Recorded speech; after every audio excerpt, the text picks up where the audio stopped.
Hello, everyone, and welcome to Pre-Conference Session 2, Accessibility in Microsoft PowerPoint. This is the pre-conference for Accessibility Summer Camp 2024. We are coming to you thanks to our silver sponsors, Anthology, Packback, Panopto, and Simple Syllabus, and our gold sponsors, OpenLMS, Verbit, and Innovative Educators, who are sponsoring this pre-conference. Today, we're going to be talking with Dawn Monroe of Dawn Monroe Training. Dawn, would you please say a little bit about yourself? Hi, everyone. Welcome. My name is Dawn Monroe. I'm a longtime technical educator, and I am a certified Microsoft Office Specialist Master Level. Master level. We're with a master today. Dawn has also been involved in with Accessibility Summer Camp in many ways from the beginning, and we are very grateful that she is here today for a little more casual presentation than you will see from her on the day of. We do have a session I'll tell you more about at the end, but for now, we're going to get started talking about accessibility in PowerPoint. So I guess, Dawn, let's start with maybe some of the biggest accessibility challenges or mistakes that people make with PowerPoints. Sure. I see a lot of problems behind the scenes with PowerPoints and slideshows in general. Some of the things that I think are going to be super important with making accessible presentations, you'll want to add alternate text to any kind of graphic image. So that could be a picture, of course, but it could also be a graph or some other visual element on a slide presentation.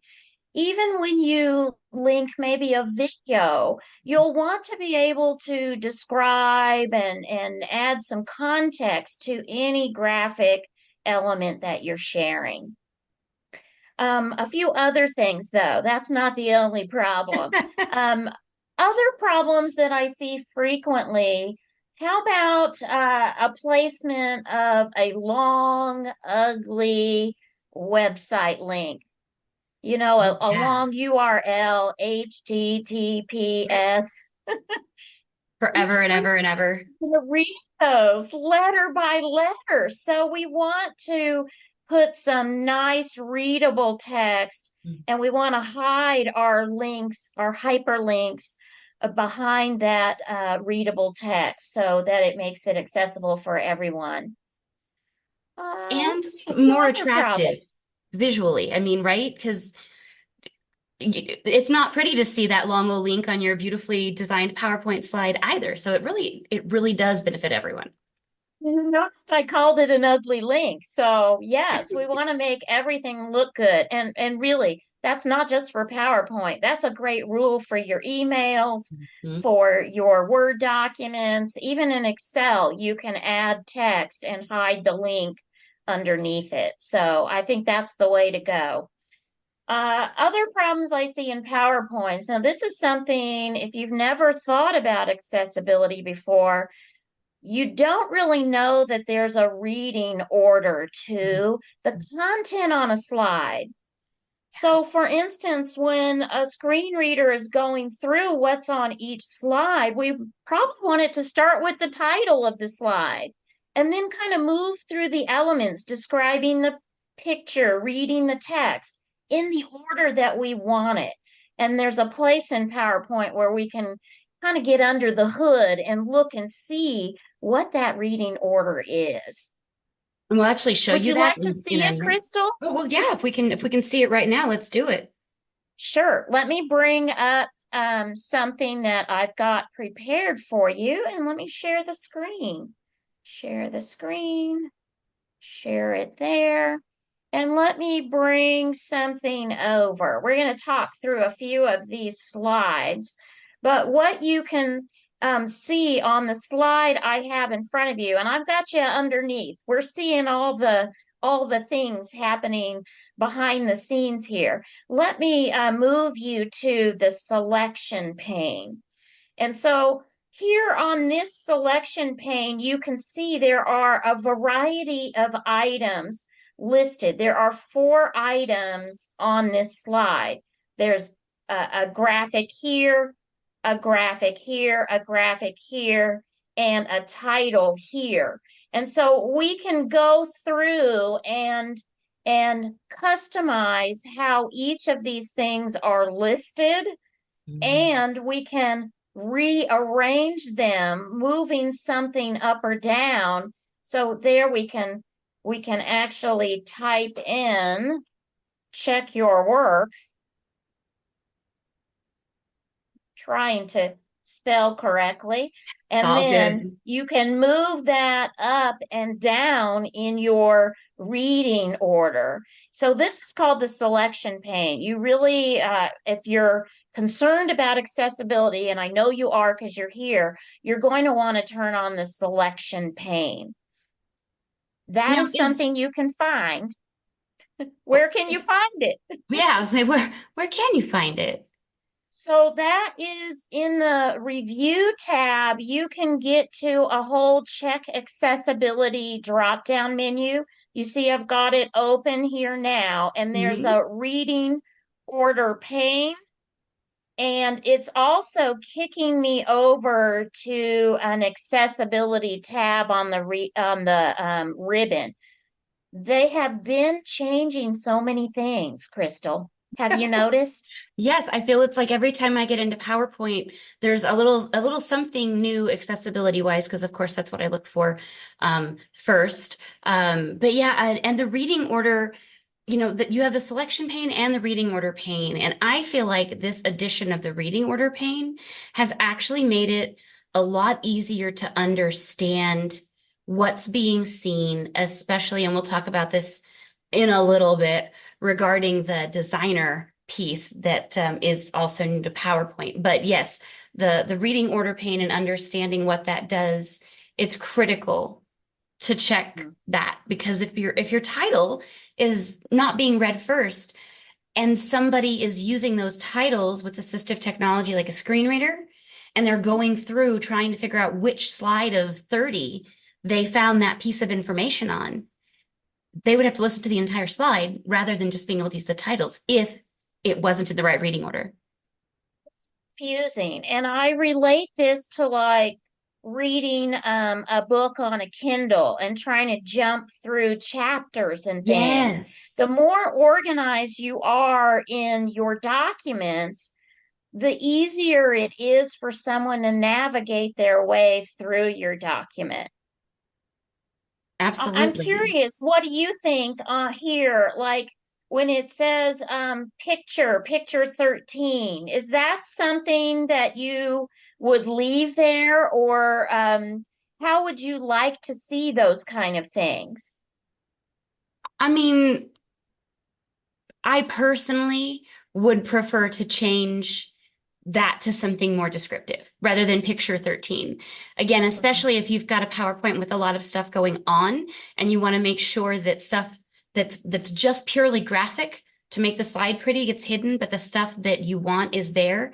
I think that changing these titles in the reading order allows you to say, okay, this is what I need to be seen and the order that I need it to be in. So you don't have to keep clicking back and being like, oh, which picture of is picture 13 on this slide? Mhm.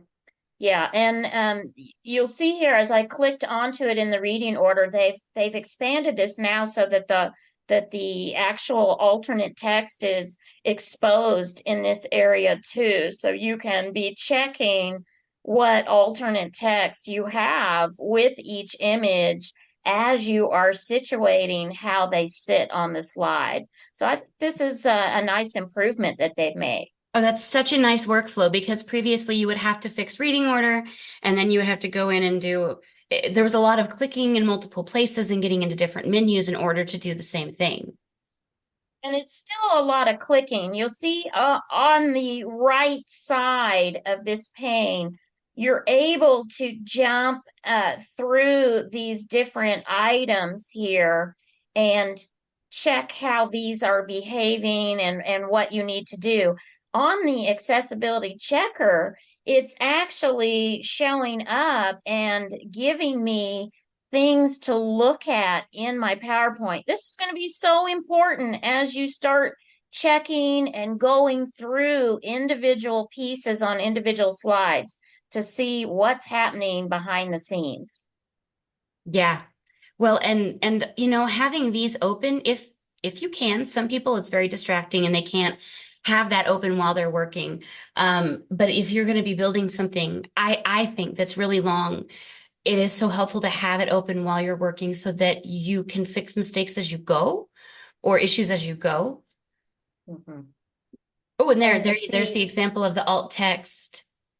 exactly. I just brought it up because I thought, what is that error? What did I leave off of there? And of course, I had left something off. So it's really easy to do, even for someone with experience with these kind of tools. It's easy to miss something because there's so much going on behind the scenes with even an individual slide on a PowerPoint. So double checking, using that accessibility checker. And as you work through those pieces, the list gets shorter and shorter. And that's really satisfying, isn't it? Oh, I love it. It's especially on those days when you have a lot of nebulous things happening, it's always nice to have something that you can check off and see the list get shorter. Yeah, I for absolutely sure. agree. Okay, So so we did not talk about this. I have another pet peeve. Can we discuss okay, it? please discuss it. W- a PowerPoint. Let's jump back to the one we're sitting on. What is happening behind the scenes is there's something called the slide master. And that slide master is managing how all the parts to our slide come together. For instance, if I go back home and I add a new slide, what I see behind the scenes are these different layouts that I can choose. Let me choose one of these now so you can see what this looks like. Now, they call these content placeholders. So we've got a title content placeholder and then a generic one that we could add bullets or a picture or whatever we want, but it is also a content placeholder. These are all set up, all those very cute different layouts that are set up for a template that's already created. Somebody made these, and where they went to do it, they went to the View tab, and there's a Slide Master option. This is showing all the different layouts for the slideshow for your PowerPoint. And this is a starting ground for a good presentation, is having really nice slide masters set up with good layouts and the kind of content and things that you want to have. I agree. And I'm glad you gave it the seal of approval since it's the Accessibility Summer Camp template made by you know who. Hey, you did great with this one, Crystal. Woo! Small victories. Small victories for sure. Okay, I think you had more questions for I me. do, Lay I them on me. do. So, PowerPoint, as we kind of mentioned, has been throwing new features at us right and left. And so I just kind of want to talk about some of those new features that either directly or even indirectly affect accessibility. Sure. There's been a lot of things added in the last few years specific toward accessibility. One that you may see in PowerPoint and in Word and Outlook is the dictate tool. This is one where you can speak into your microphone on your computer and it will actually transcribe what the spoken word is. Let me just turn that on here. Now is the time for all good men to come to the aid of their country.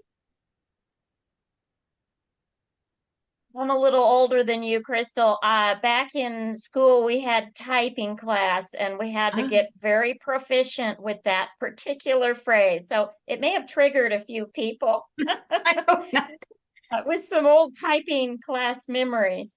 But that's an example of using the dictate tool. You can turn it on in whatever program you're on and then just speak into your microphone and let the program do the typing for you. So that's a really nice one. Well, and a lot of people that I know that use Dictate use it in Word, but I think that's because they didn't have it in PowerPoint for a while. And so I think that's instead of having the workflow of I'm going to do it all in Word and then copy and paste it into PowerPoint, it's good for people to know that on the newest, the newest versions, they can do Dictate in PowerPoint as well. I'll be real honest. I'm in a doctoral program right now, and I dictate my papers because if I don't, the ideas go away too fast because I'm focusing on, oh, there's a comma or a colon or whatever. I'm focusing on the details instead of the ideas. And so Dictate has actually really helped me as a student be able to get my ideas down faster. So lots of applications for that particular tool. I agree. And if I ever see anybody with a hand bandaged up or a brace on, I always say, now you know how to use dictate, don't you? Folks that have never had to use that tool don't even realize it's out there. So I want everybody to know about dictate. It's wonderful. Agreed. The other things that are newer within the last few years, there is a feature called subtitles. And while you are presenting a PowerPoint, you can actually go to the slideshow tab and turn on always use subtitles and turn on the subtitle text. Now, it's picking up the spoken language, and mine is set on English. And last time I demoed this, I had it on French. But let me just peek in here. There are many, many, many languages that we can choose from. And It's a lot of so language. what happens, I'm going to put mine below the slide and I'm getting into the present mode. Now our conversation as we're presenting is going to get picked up by the microphone on our computer, and it's actually translating live as we present in the language we chose. And everyone can see that, which is great if you know the language that your audience needs. But am I correct in that there is another tool that um, lets people individually interact with it and choose their own language? Yes, I'm glad you reminded me about that. Let's get out of this one. Some folks are interested in this live presentation tool. Let me bring it up for you. Many, many folks now have the Microsoft 365 account. And this is a sample. I'm logged into my account on 365. I've got a PowerPoint up and ready to play with. Just a sample for you. There is a feature called Present Live. And I'm just going to peek at this. You've got audio settings here. I'm just going to see what it is offering. It's letting me pick what microphone it will pick up. I'm going to pick one that is not part of our recording setup today. Spoken language and the subtitle language. And when I get into this present live, Oh, Dawn, what it's going to do, yeah. one, can you escape real quick and go back? There's another feature, and I only know this because it tripped me up. Can you go back to Present Live, the main drop down at the top ribbon? Uh, uh-huh. If you are at a conference or something and you want to use this feature, make sure you change it to anyone. Otherwise, Uh, people gonna be scanning that QR code and being like, I can't get in. I know this You because I did you this. are correct. Let me end that current session and let me restart it with anyone. I'm so glad you pointed that out because you're right. At a live conference where you have people from all kinds of companies, you definitely want to get your anyone setting.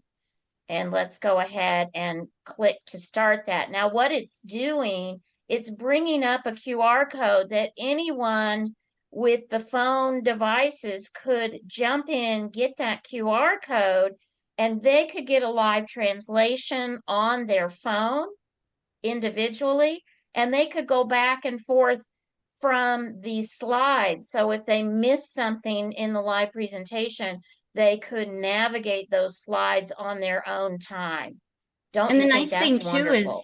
is that there's also that join the session link in case somebody is on a device that doesn't have a camera.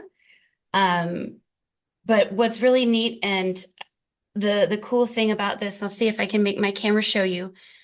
So I'm holding up my phone to the screen and you can see Dawn's slides.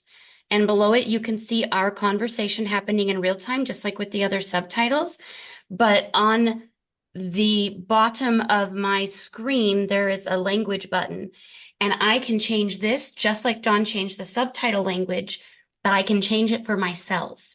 So if you are in a group of people speaking all different languages, they can personalize what language they're having it translated in, which is just to me, I I mean, know, mind blown. mind blowing. Crystal, I'm so glad you went ahead and connected that so you could share that screen. I think that's wonderful.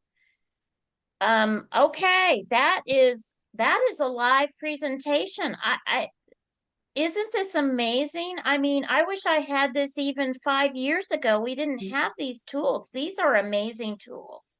It's the personalization. You know, it's great to have subtitles, but sometimes people don't want to see those because they are distracting. And so being able to let everyone have what they do or don't want, that's just another step in that kind of independent equity that we strive for in accessibility. You're very correct. Now, I mean that's one of the things. It it removes the stigma. Nobody has to know you're using the device in whatever way you need it. It's accessible in all ways, and I just love that. I've got an So, example here yeah. of another thing that's a little bit newer. I'm curious if you have ever tried the designer. I am in love with designer, and it's a love-hate relationship because when it came out, everybody was like, designer, designer, designer. And they were just undoing years of PowerPoint caution in accessibility with this design feature. And to that end, I got in and made it my business to figure out how it worked, which I think you're going to show us some of those layers underneath. I do want to caveat what I just said because they have made immense improvements with figuring out some of the pieces to make these designs accessible when you click on them instead of you having to manually do it. But it's still good to understand, which is why I'm going to let Don show you that part. Well, so just to get you into that, if you've never looked at the designer, on the home tab, you can turn on this design feature. It's got a lightning bolt, and on my ribbon, it's way at the right end of the home tab. And what it's doing is bringing up, I already put a few things. I put my topic as a title, and I dropped in a picture of a laptop. And when I turn on the designer, it's taking those two things that I already built in there, and then it's giving me potential layouts that I could choose from. So it's spicing it up a little bit. You It's know, we much like things, spicier. we want it a little spicy. So here we have added some options, and I'm going to pick for you an option. Actually, I already picked it here so we could see. This is one of the design elements that I liked. I love the flow of it. I love the kind of the curvature that they did on my picture. But I tell you what, I don't love that orange line on there. It's not in my color branding. I want to change it. And so I'm clicking and clicking and clicking and clicking. I cannot get the orange line. Got to go behind the That scenes, Don. Behind I the I know scenes. it's I have to go look at it. And this is one of the places where that selection pane that I mentioned earlier comes in real handy. Mm. And you can get to this different ways. Let me show you on the home tab. If you go into the editing pane. You can get into the select options and there's selection pane. It's deep in there. Friends, if you're going to use this a lot, right click on that and choose add to your quick access toolbar. The quick access toolbar is at the very top. It's in that orange bar for me, or you might have it below the ribbon. Crystal shared with me that's where she likes her quick access tools, below the ribbon. Whatever you do, if you're going to use a tool a lot, right click it and add it to your own quick access tools. Mhm. That way you can pop into that choice anytime you want. And here we can see, oh, it is a sketchy line. There it is. Sketchy. You can select the sketchy line. The line is so sketch. Um, but you know, the thing about this too, and this is where one of those pieces that when designer first came out, it they weren't marking these things as decorative. It was throwing all of these elements, this like a rectangle on the back to get a black color and then another shape to get a round. And it wasn't marking any of them as decorative. And so all of a sudden you had a million shapes on one slide and all of your stuff, your real important stuff was getting lost. And so you had to really know how to come in here and unlock things, move things around. If things weren't on brand, if you needed to change the alt text, whatever it might be, you had to use the selection pane. But And it's you gotten bring better. up a They do a lot of stuff now that in that reading order dictates what is and isn't being read, and the slides are generating that way. But it's always best to go double check yourself. I'm getting in here. I'm right clicking on that line. I want to see the alternate text for that. And look, you are exactly right. Do you see how the check mark is on Mhm. mark as decorative? So it's not requesting alternate text from me for this particular object. It had already marked it as decorative, but it's really important to go through and check and look for those things. A lot of times these slideshows kind of are a legacy, right? Somebody created it actually years ago and you're still using the same darn thing. So to go back and look at that decorative triangle you mentioned, or a sketchy line like this, and just to see how is it marked behind the scenes. Mhm. Is it a decorative item that it does not need any description? It's just a little decoration to make the slide more enjoyable to view. Yeah, it really is.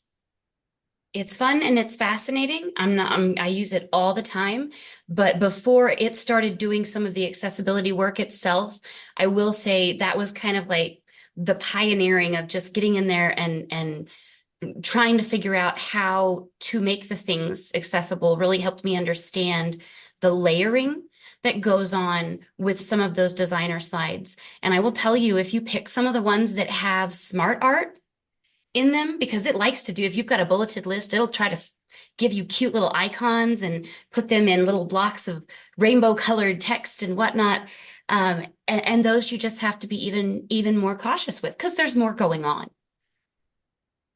As I'm playing with this, the accessibility tab that is showing up on my ribbon in these latest versions, the newest upgrades, it actually has the alternate text is right here, center of this, and I can turn that off and on from the accessibility toolbar. So if you activate that accessibility checker and you can see that whole ribbon, you're getting right to these features. And the mark as decorative is activated for this particular item. It's also got the reading order. And one of the new things I found in here was that we could do this color inspection, and you can flip flop back and forth from color to a black and white grayscale version to see how things are looking behind the scenes for that. Yeah, I didn't, I literally learned about that from you about 20 minutes ago. So, Well, this is fun. We haven't really even talked about color in here, but color contrast is a big thing in PowerPoint. I don't know about you, but I've been sitting at the back of the room and watching a mm. slideshow and thinking, I cannot read that. Oh yeah. I don't know what they were thinking when they put that together, but we need bigger fonts. We need a better contrast in colors. If you have I've got a sample on the other one. Let me bring it up so we can look at what we're talking about. And let's see. Yeah, back in this show, I've got a lot of things in here. We'll jump around a little bit. Here's a sample, and I'll put it in this mode. Oh, we're going to get French subtitles. That's triggering So me. here's a sample where you got one color on a similar color, and from the back of the room, that's not going to be very visible. I've got a gray on a gray. Much better to have a bright on a darker, or Hmm. vice versa. Yeah, and using one of the many color contrast checkers out there is always a good idea too. Paciello Group or WebAIM, um, those are all great resources to ensure. Ooh, oh, that's fun, Dawn. Can we talk about this for a sec? So, um, there's a percentage of the population that has color blindness. And if you are describing something, by the red piece of pie on the chart or the blue or whatever you're doing, it's possible that that cannot be seen by folks. And so, um, really nice with charts. In addition to adding alternate text, put some call outs Hmm. and label what's happening in that chart. Tell us what the story is. Yes, agreed. Because sometimes even like in this one, the greens, again, if you were at the back of the room, or I'm sorry, if the projector was an old projector that didn't do color differences so great, even, everyone might have a problem. There's a few things that are specific to PowerPoint that you might not have thought of. Did you know that wild transitions and graphics, those animations that happen, if you go too wild with that, like a strobe light kind of effect, it can actually trigger seizures for some people. That's a newsflash to me. Several years ago, when I was getting into accessibility, I had no idea. I had never heard of that. So it's good to be aware of different kinds of needs when you are creating any kind of document. Yes. So as we're kind of wrapping up on our time here today, I do want to ask you, um, what is your advice regarding auto-generated alt text? Oh my goodness. I've seen some auto-generated alternate text that is really not very helpful. I Yes. do think it's worthwhile to go through your presentation, take a look at those, even when they've been auto generated. Maybe it says, a flower. Well, maybe you want to describe that flower. The flower is a pink hibiscus and a beautiful dark pink tone. Something like this, a close up. You can describe it like you'd be describing on the telephone to someone. Hmm. Think of that. When you're describing pictures, describing charts, describing any kind of image, think about describing it over the phone. And in the context of what you're doing. Because that's what a lot of people are like, well, it says it's a computer. And I said, yeah, but why did you put that computer image in your slide in the first place? I love a really good example would be like any piece of historical art or a portrait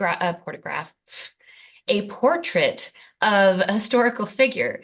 If you were to put that in a PowerPoint, what you would want to say about it might change drastically if it was an art class versus a history class.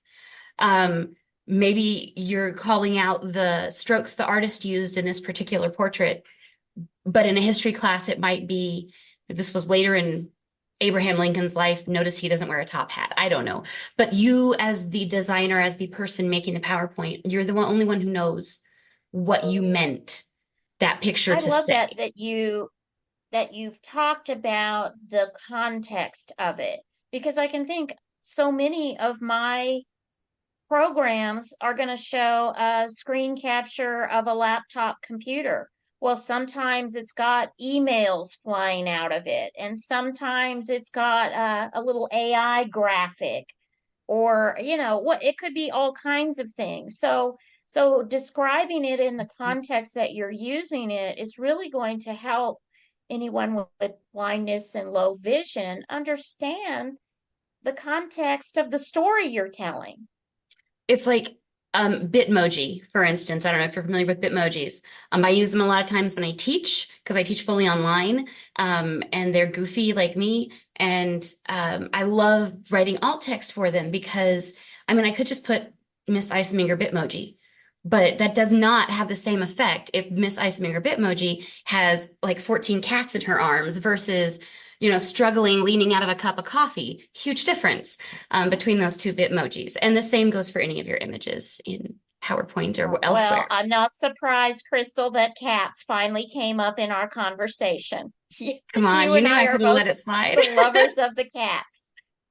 I'm surprised none have shown up in our recording today, I did this frankly. specifically from work to avoid cat.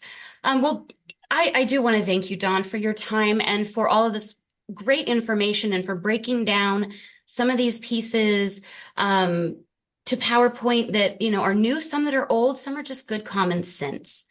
And, you know, it's important that even those of us who have been doing this for a while continue to keep learning because just like with that live presentation, we helped a Japanese student who's learning English get through a culinary class with that feature. And that student is now working in our student-led kitchen and was on the verge of dropping out. So That's a it makes a great difference. It really story. makes a difference. And I forgot to share, I was just at a conference in person last week down in Florida, and I noticed someone came in with a translator to do sign language. And I just turned on the subtitling for my PowerPoint, and a few people mentioned that was so nice to have that on. The wasn't an obvious need, but they enjoyed it. I left it on for session number two. I thought, well, I bet people would like that. I don't always stay in a PowerPoint when I'm presenting.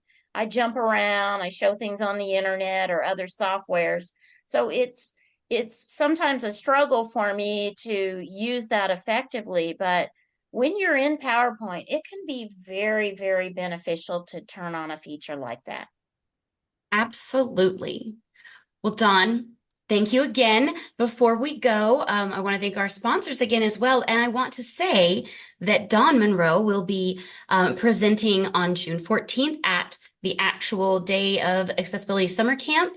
I believe you are presenting on, I have it right here, Accessibility in Microsoft 365, document design that makes a difference. And that is session 2.